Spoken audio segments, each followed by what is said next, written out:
আসাম থেকে যে জঙ্গিদের ধরা হয়েছিল 8 জনকে, তার মধ্যে যে মাথা, তার নাম হচ্ছে সাদ রাদি। বাংলাদেশ থেকে এও আনসারের ঢুকেছিল। এই ঢোকার পরেতে তারপরে সঙ্গী সাথী সমেত তাকে ধরা হয়। আসাম পুলিশ এবং আসাম রাইফেলস যুক্তভাবে অপারেশন চালিয়ে একে ধরে। ধরার পর এর কাছ থেকে যা জানা গেছে তা হচ্ছে একেবারে মাথা খারাপ করার, মাথা ঘোরানোর মতো সমস্ত তথ্য জানা গিয়েছে। তাই আমি আপনাদের সামনে সেটা নিয়ে এলাম যে বাংলাদেশে আনসারুল্লাহ বাংলা সে কি করতে চাইছে, আর কেন ডক্টর ইউনূস সে এতজন লোককে মানে জঙ্গিকে ছাড়িয়ে এনেছিল, ভারতের বিরুদ্ধে কি কি চক্রান্ত করবে। আচ্ছা, এবারেতে একটু খবরে ফিরি। হেডলাইন যেটা করা হয়েছে, মধ্যপ্রাচ্য থেকে এসেছিল টাকা, AK-47 কেনার বরাত দিয়েছিল বাংলাদেশি জঙ্গি সাদ রাদি। গোয়েন্দারা জানাচ্ছেন ধৃত সাদ রাদির কাছ থেকে উদ্ধার ফোন ও নথিপত্র থেকে জানা গিয়েছে ভারতে 26/11 মুম্বাই হামলার ধাঁচে হামলা চালানোর পরিকল্পনা ছিল আনসারুল্লাহ বাংলা টিমের।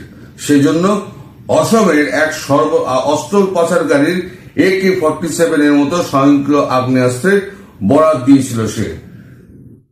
আরব দেশ থেকে বাংলাদেশে ঢুকেছিল লক্ষ লক্ষ টাকা। 26/11 মুম্বাই হামলার ধাঁচে ভারতে ফের হামলা চালানোর জন্য সেই টাকায় AK-47 এর মতো আগ্নেয়াস্ত্র কেনার বরাদ্দ দিয়ে চলেছিল আনসারুল্লাহ বাংলা টিমের ধৃত জঙ্গি সাদ রাদি।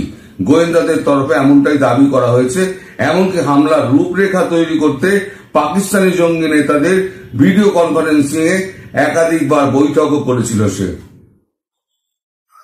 বিশেষ অভিযান চালিয়ে পশ্চিমবঙ্গের দেশের বিভিন্ন জায়গা থেকে আনসারুল্লাহ বাংলা টিমের 8 জন জঙ্গিকে গ্রেপ্তার করেছে অসম পুলিশ। বাংলাদেশে আল কায়দার শাখা সংগঠন হিসেবে পরিচিত এই আনসারুল্লাহ বাংলা টিম হাসিনা জামানের সম্পূর্ণ নিষিদ্ধ ছিল এই জঙ্গি সংগঠন। ধৃত 8 জনের মধ্যে 2 জন পশ্চিমবঙ্গের মুর্শিদাবাদের বাসিন্দা।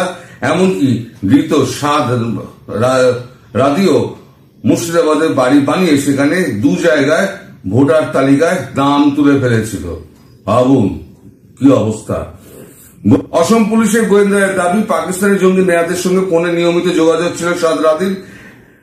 এমন কি ভিডিও কলে বৈঠক করতো তারা পাকিস্তানি জঙ্গি নেতাদের তরফে। তাকে আশ্বাস দেওয়া হয়েছিল যে আরব দেশ থেকে কোটি কোটি টাকা আসবে, সেই টাকা বাংলাদেশ হয়ে পৌঁছে যাবে তাদের কাছে, ফলে হামলার রসদ জোগাড় করতে কোনো সমস্যা হবে না তাদের। তার মানে 8 জন আপনার যে আনসারুল্লাহ বাংলা টিমের যে সদস্য আছে তাদেরকে গ্রেপ্তার করার পর জানা গিয়েছে যে পাকিস্তানের টাকা দুবাই হয়ে বাংলাদেশে এদের হাতে পৌঁছেছিল এবং আরো এরকম কত জঙ্গি ছড়িয়ে ছিটিয়ে আছে তা এখনো বোঝা যাচ্ছে না। বিভিন্ন জায়গায় তল্লাশি হচ্ছে এবং বিভিন্ন জায়গায় NIA ধরে ধরে ধরে ধরে সমস্ত জেলে পুড়ছে। এখন ব্যাপারটা হলো পাকিস্তানের হাতে এত টাকা এলো কি করে? পাকিস্তানের কাছে টাকা আসছে 2 ভাবে।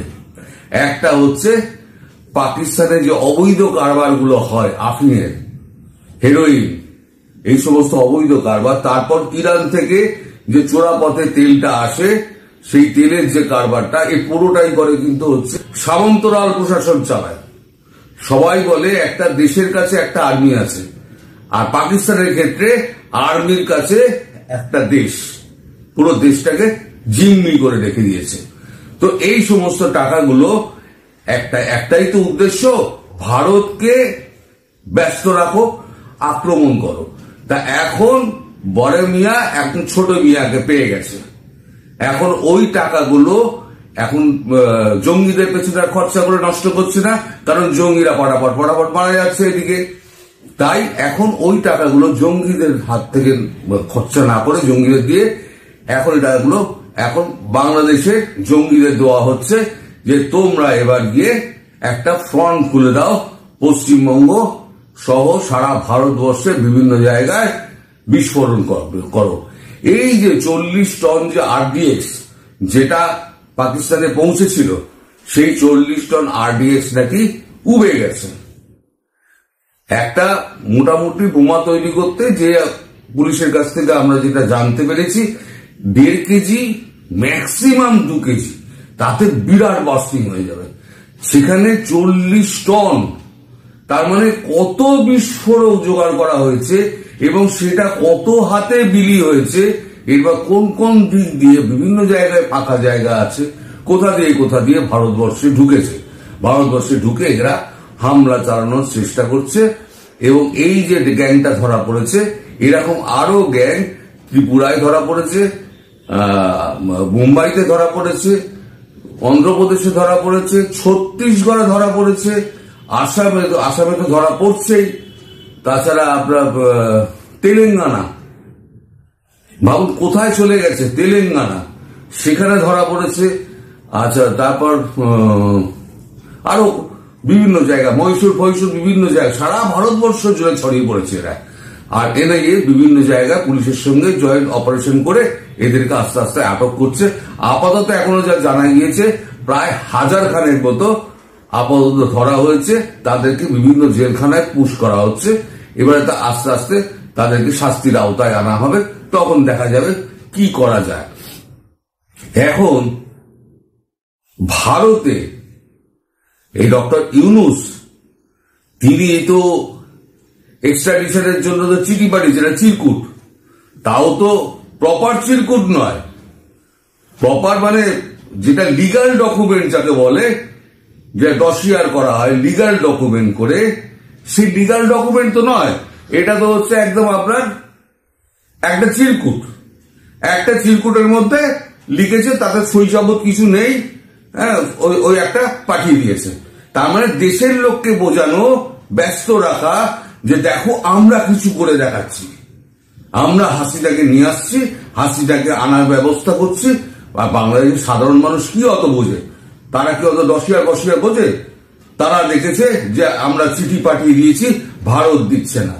আরে ভারতকে যদি ডসিয়ারও পাঠায় তাহলেও ভারত দেবে, কারণ ভারত কখনোই চাইবে না যে এই হিংস্র এই জনতা তাকে ছিঁড়ে খাক, অথবা তাকে ওই বিচারের নামে একটা প্রহসন করে তাকে ফাঁসিতে ঝোলাক।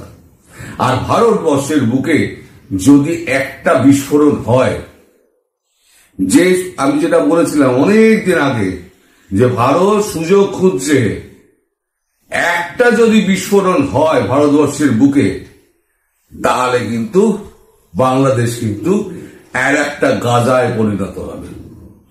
কারণ ভারতবর্ষের মধ্যে কিন্তু একটা চাপ সরকারের উপর তৈরি হচ্ছে, ভীষণ রকম চাপ তৈরি হচ্ছে সারা ভারতবর্ষ জুড়ে। যে কাণ্ড এরা করেছে, সারা ভারতবর্ষ জুড়ে চাপ তৈরি হচ্ছে। তখন সরকারকে বাধ্য হয়ে একটা বড় স্টেপ নিতে হবে। সেক্ষেত্রে যদি একটা গাজা হয়, মানে সাউথ এশিয়ায়, তাহলে পরে অবাক হওয়ার কিচ্ছু নেই। আর গাজার মতো নেভার এন্ডিং হবে না এটা, কারণ বাংলাদেশটা প্রায় 3 লাখ কিলোমিটারের মতো বাংলাদেশ। অন্তত 4-5 দিনের মধ্যে বাংলাদেশকে একদম শেষ করে প্রচুর মানুষ মারা যাবে। আবার নতুন করে বাংলাদেশকে আবার তৈরি করতে হবে, কিন্তু এই সমস্ত জঞ্জাল একদম সাফ হয়ে যাবে, বরাবরের মতো একেবারে মিটে যাবে। সেই দিকে আস্তে আস্তে যাচ্ছে। খুব একটা ভালো সময় আসছে না। আমি বলেছিলাম না, শেষের দিনগুলো যত জানুয়ারি 20 তারিখ এগোবে, তত দেখবেন যে একটা অস্থিরতা তৈরি হচ্ছে, আরো বেশি গন্ডগোল তৈরি হবে। এই ডিপ স্টেট যাওয়ার আগে এই সমস্ত টাকা পয়সা দিয়ে গুছিয়ে গাছিয়ে একেবারে দিয়ে যাচ্ছে। এক হচ্ছে আমেরিকা দিচ্ছে, 2 হচ্ছে পাকিস্তান আর্মি, দুজনে মিলে ফিট করে এই টাকা পয়সাগুলো ভায়া দুবাই এই সমস্ত এদের হাতে পৌঁছে দেওয়া হচ্ছে।